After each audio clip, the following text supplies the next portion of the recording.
Okay, so now we're going to talk about how you actually write a requirement. All right, there is a particular methodology for doing these kinds of things so that you maximize the content and the clarity of your requirements. So in particular, we're going to understand the rules for writing good requirements, why the rationale is there for this particular methodology of writing requirements, establish the difference between verification and validation, and then talk about things like to be defined or to be estimated or to be resolved, right? Things. And there's another document that is on the website, which in addition to this presentation, this is a handwritten document that you should download and read amongst all of your team members, because this is a very good uh, statement about how requirements should be written. All right, so good requirements are smart. All right, they must be specific, measurable, achievable, relevant, and traceable. So specific, a requirement talks about one and only one aspect of a system design. All right, that is it. It isn't some generalized statement. It is very specific. It must be quantifiable or measurable. There must be a performance or capability or whatever it is, very specific and measurable. If you can't measure your requirement, then what good is the requirement? You have no idea whether or not you have satisfied that requirement. It should be achievable, right? If you have a requirement that says I want to measure position below the plank length, that's probably not going to happen anytime soon. All right. And so you need to have a realistic metric for achieving what you want to do. It should be relevant. Okay. Um, and it must be relevant to the subsystem that you're talking about. So if you're talking about a subsystem, for example, like the sensor interfacing, and you're talking about batteries in that subsystem, that's not relevant. I mean, you have to be focused on what it is. And then finally, traceable. There must be a clear flow of how you got to that requirement from higher level requirements or objectives or goals. So smart. Those requirements need to be smart when you're talking about them. There are mandatory characteristics of a requirement. It's mandatory, it's needed. That requirement is needed. All right. It isn't that you would like it. All right. It's needed. Depending upon what your goal and objectives are, you either need something or you don't. Okay. So if you would like, you know, I would like to go to the moon, but do I need to go to the moon? No, I don't. Okay. So whatever it is that you're working on in a project, your requirements that you list are needed.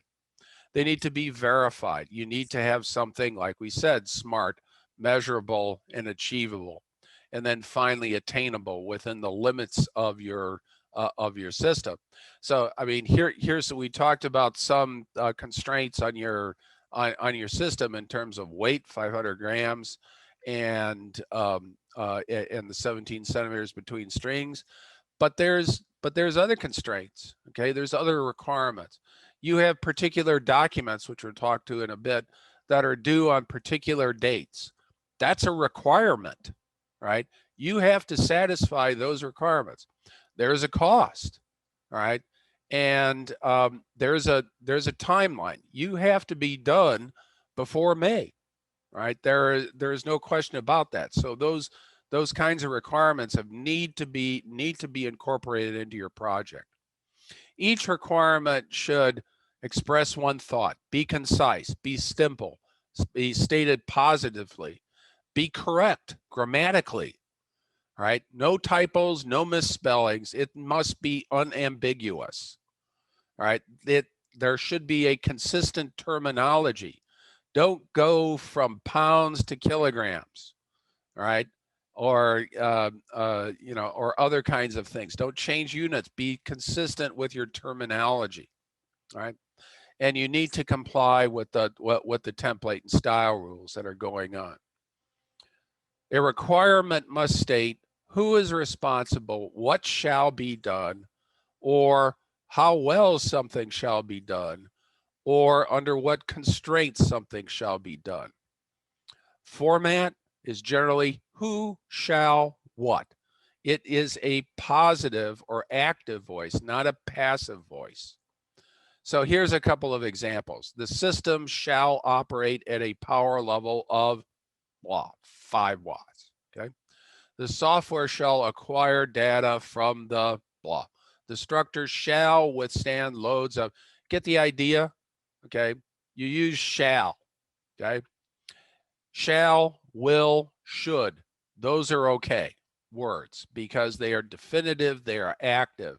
Must is not, right? Do not use must. There's a couple other things that you shall not do, okay? No ambiguous terms, as appropriate. And or, forget that one. Support, okay? But not limited to. The system shall provide temperature measurements, but is not limited to that. What does that mean? Okay, be capable of. Don't know what those are. Know this, these, no indefinite pronouns. Always be specific. No unverifiable terms. I love this. User friendly. What is that? Lightweight. Okay, 5 tons is lightweight compared to a mountain, right? Do not use ly words or ize words. If you have a requirement that has a word which ends with ly or ize, almost inevitably, probably at the level of 99% probability, your requirement is not specific enough. Do not implement in your requirements. You are stating a problem with your requirements, not the solution. All right. So that's another thing. Necessary. Is it necessary? You need to understand what is needed, not what you would like to do. And many times I've seen student teams say, okay, we shall measure the sensor once every millisecond. Why? All right. Where did that come from? Why is that needed? Right? Inevitably, the actual requirement is like once every 10 seconds or once every half a minute. That's almost inevitably once they start examining what the requirements actually are. So you do what you need to do, not what you think you can do or what you might like to do. You're not doing operations, okay? So do you have a ability to function or implement the requirement? Don't do TBDs, okay? Use an estimate or to be resolved. To be determined is too indefinite, if you understand what I'm saying here. You need to have things resolved. This goes back to the fact that your requirement needs to be specific to be useful. All right, so here's some example. All right, the aircraft shall have 3 engines. That's an implementation, 3 engines. What is the real requirement for that? The real requirement is the aircraft shall meet the operational requirements with a single engine out. All right, so 2 engines are needed. So the implementation is to put a 3rd engine in there. But the real problem was that you need to have a single engine out. You need to be able to account for that. The lunar lander shall include an airlock. Again, this is another implementation. What is really needed here? The lunar lander shall provide the capability for the crew to ingress and egress while maintaining pressurization. That's the problem, right? Crew shall have the capability to perform extravehicular activities. The vehicle shall allow extravehicular activities during operations, okay? Shall have the capability. I mean, there's again one of those vague terms. Oh, here's a really good one. The spacecraft shall maximize lifetime. An ICE word, forget that one, all right? Be specific. The spacecraft shall have a lifetime of at least 3 years. Oh, here's my favorite of this whole page. The software shall display data in a user-friendly fashion. LY word. The software shall display data as described in ICD 2345 table 3.1. Okay, specific. So this talks about, many times in more advanced projects, when you do requirements, you are also supposed to provide what's called a rationale. All right, and for each requirement, the rationale defines why a requirement is needed, what assumptions are made, what design effort drove the requirement, what other data is needed to maintain the requirement over time, etc. Okay, so for example, here's a requirement: the truck shall have a height of no more than 14 feet. Well, the rationale for that is as follows: 99% of all U.S. state internet overpasses have a 14-foot or greater clearance. Blah blah blah. Okay, so that's the rationale as to why that requirement is there. And then you can have this is an example from the space, from the old constellation, when they were talking about these things and to why that requirement is there. So, and again, here's a statement that that when you have a set of requirements and you verify these things, you can avoid a lot of costly problems later on. And this is a example that you can take a look at a little bit later on these things. A requirement definition card. This is again something that we won't really need here in the ACES, but you should be aware that these things do it. That some projects later on in your career may require things like that. So when you validate your requirement, all right, generally you're asking 3 problems. Do we have the correct problem? Do our requirements capture this problem? Are our requirements smart? That's generally the 3 things that you're going to do when you validate your set of requirements, right? So you want to perform that to assure that the system requirements set is complete, that your performed by subject matter experts, so the people who actually know something about what it is that you're doing, to verify what these.